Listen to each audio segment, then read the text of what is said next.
Gemini friends, I'm Annie Botticelli and welcome to my Gemini November 2025 Astrology Horoscope Forecast. In this report, I'm going to go into what it will be like to be a Gemini this month.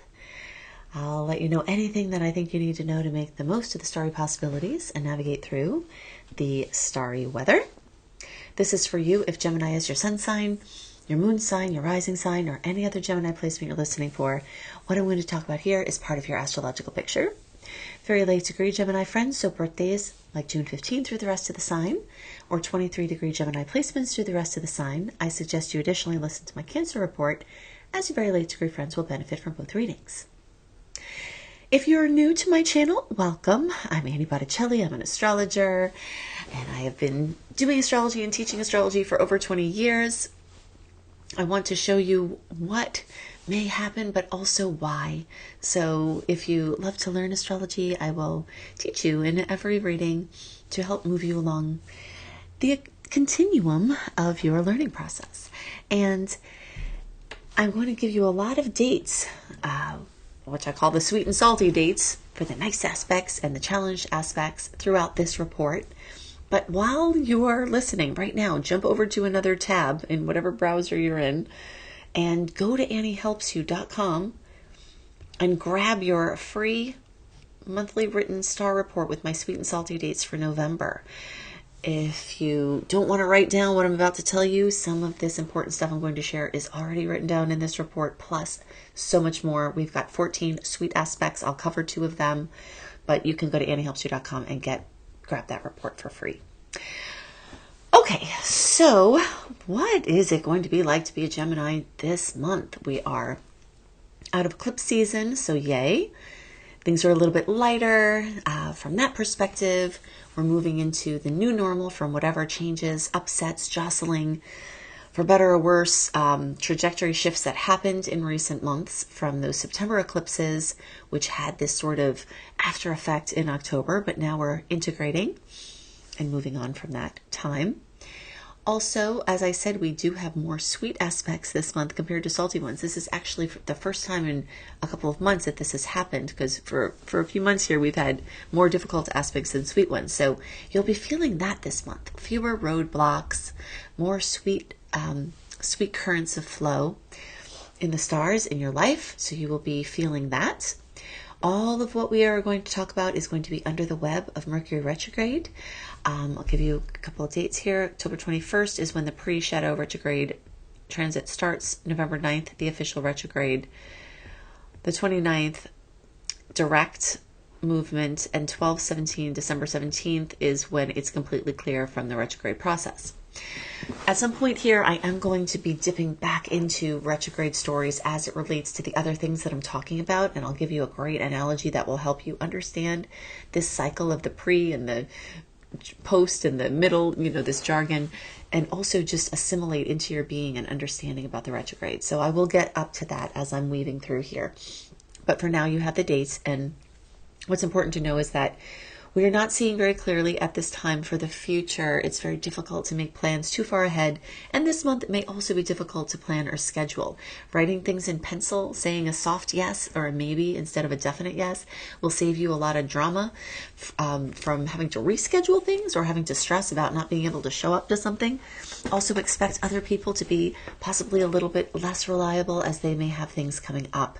It's more of a last minute magic and more of a flexible time, and the more you can leave open that flexibility, the more you'll find the last minute magic that I always see in retrogrades, where something pops up all of a sudden, and if your schedule is more clear, then you will be able to do these magical things that come to you. Also, I like to use our spirit creature, the earthworm, in the retrograde time. Earthworms go back over soil, making it fine and really rich for fertile growth now and in the future. So it's more of a time to go back over things than it is to try to conjure or make new big plans. Completely fine if you have a new idea, you're inspired, and you probably will have a lot of inspiration this month to take action on it. But we have to just keep in mind that the tides, I always use my tidal analogy, when we have a retrograde like this, the tides are coming in. So you being on the shore, trying to put something out to sea, will just come back to you very quickly. So that's great, like for a promo, or great for an experiment, or great for short-term things, or things you're just trying on or playing with. That's perfect because you throw it out there, it comes back to you, and that's perfect for some things. But if you're trying to get something out on the seas of life to go far and wide for a long period of time, feel into it. You may be better off waiting until you get to that midpoint in December and beyond, where the stars will be flowing more forward and the tides will be going out. Okay.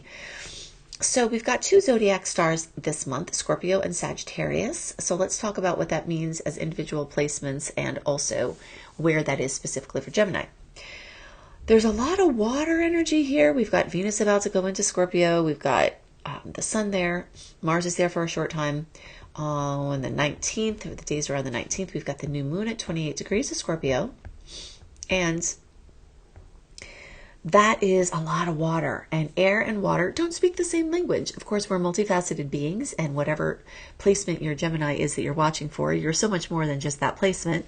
So we have to take into consideration the complexity of the individual, because each individual really is as complex as the universe itself, right? So we could get really off the deep end with going into that. But suffice to say, for the general energy and the general way of being for Gemini, water energy is the intensity, especially of Scorpio, the deep dive, the abyss, the labyrinth, as I'm calling the theme of this month, the labyrinth and the lantern for the general transits, is not always an energy that flows really well with upward spiraling air sign, mentally focused Gemini. So you'll notice that. You'll notice the awkwardness. You'll notice heavy conversations that have to happen. You'll notice people needing emotional support from you, or possibly your emotions being harder to manage. Also, this can be positive things, like getting closer with people who you want to, intimate connections or collaborations with important projects, business, finances, shared resources, shared money, shared other resources, assets, things like that. There may be conversations about wills and trusts and, legacy types of discussions. There may be winning of money or inheritances. There may be credit or taxes, or buying, getting a loan or something like that on your mind, because this shared resource money sector is very much lit up with this Scorpio energy. Venus is also going to get there. I think I said that. So that's, you'll feel it. Gemini, you'll feel like you're walking through mud in some ways, the mud of emotion, and yours and other people. So that will be a little bit challenging. Now, in your day-to-day, you might feel a little bit of drudgery there that you've got to push through. But like I said, you could have some breakthroughs that go into some really nice, deeper connections with people that are close to you as you sort of move through this muck and slow down a bit at this time. This is also going through your health and your daily routines. So you may find that some collaboration or some expert support may assist you with your vibrant health, or if you've had a health issue or something you're working on, you may get the support that you need.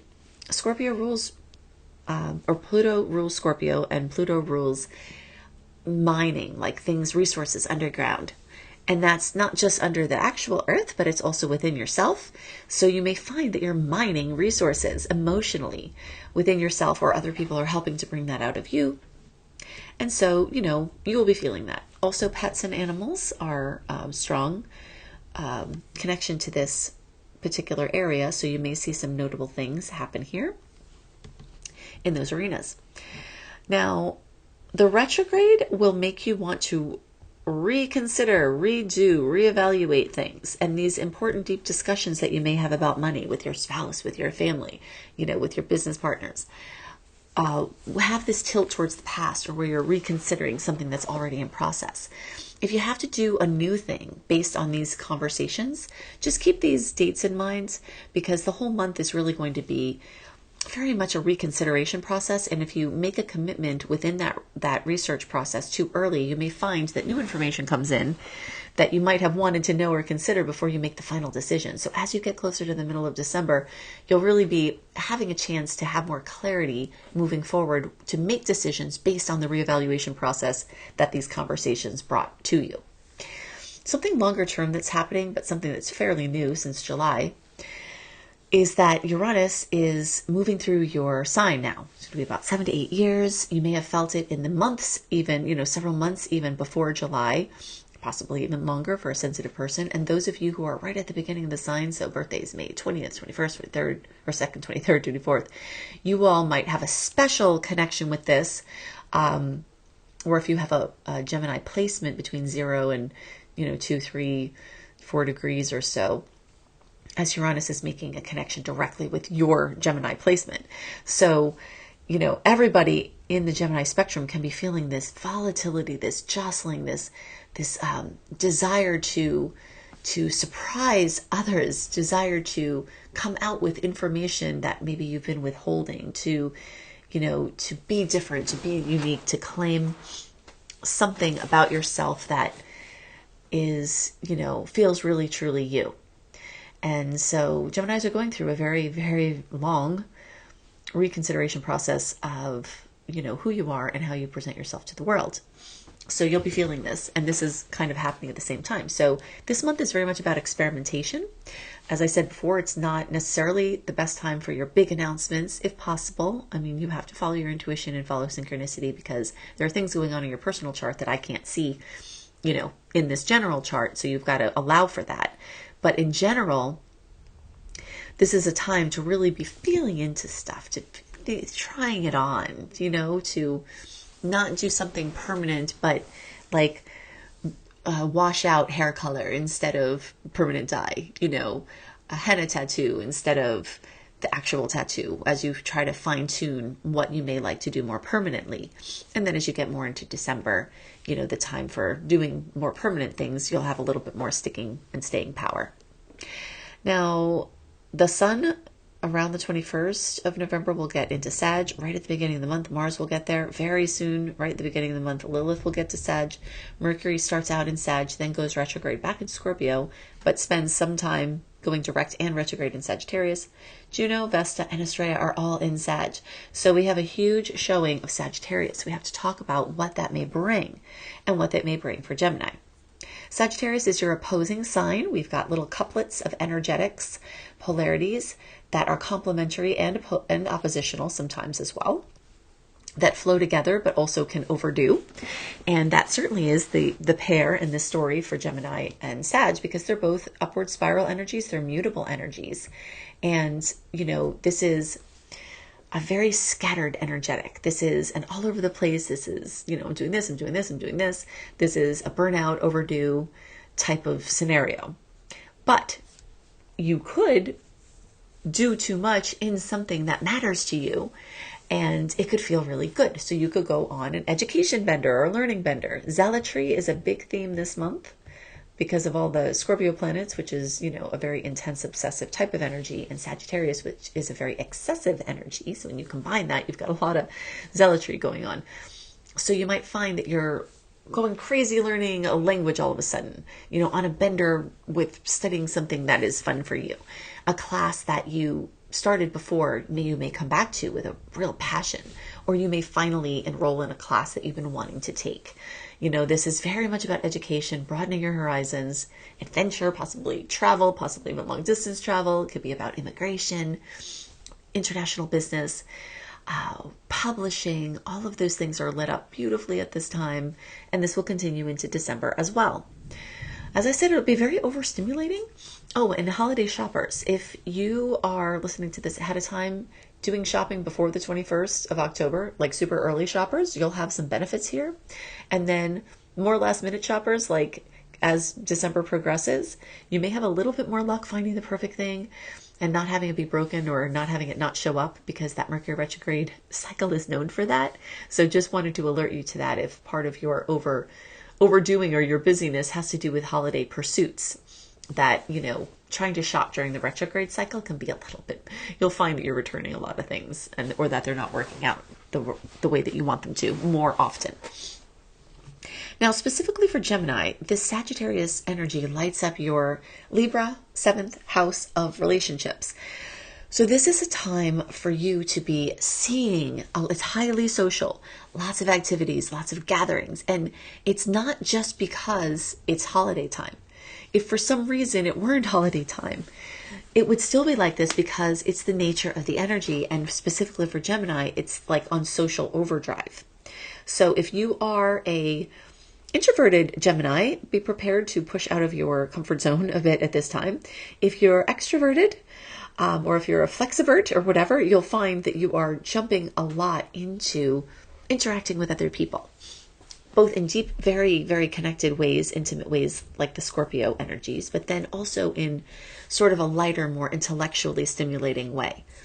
Parties, gatherings where you can have great conversations with people are very much going to be a norm during this time, November and into December.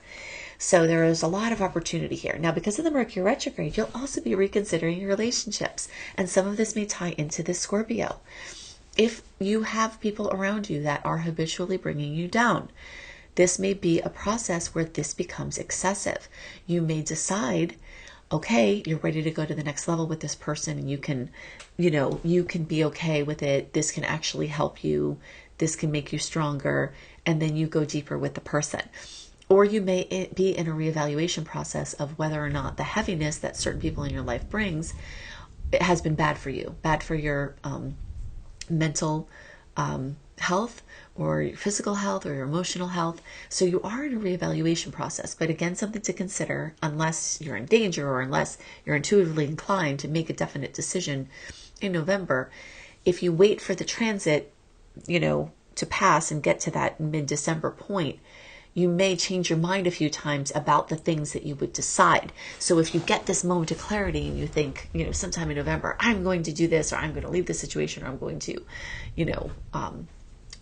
make a radical change, a week or a day or a moment even later, you may see the other side of it and think, oh gosh, maybe not.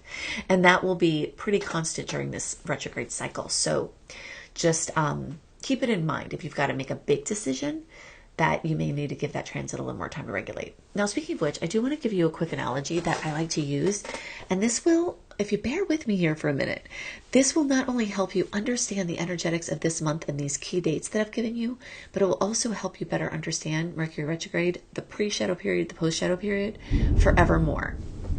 Okay, because this is jargon perhaps that you've heard before, or maybe you're new to it, but I want to explain it and define it in a way that you can really viscerally understand it, that you can go back to and utilize, because I promise you, many of you are going to remember this, and it's going to really, really help you from now on.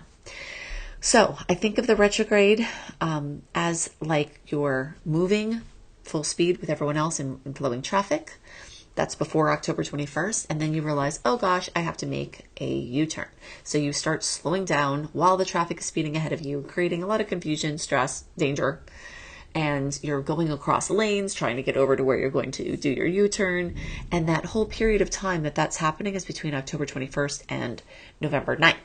Okay, so there's an awkwardness, there's a slowing down, but some things are still going that speed. There's a little bit of chaos, there's confusion, things are starting to break down. It's, it gets sketchy and it gets more stressed.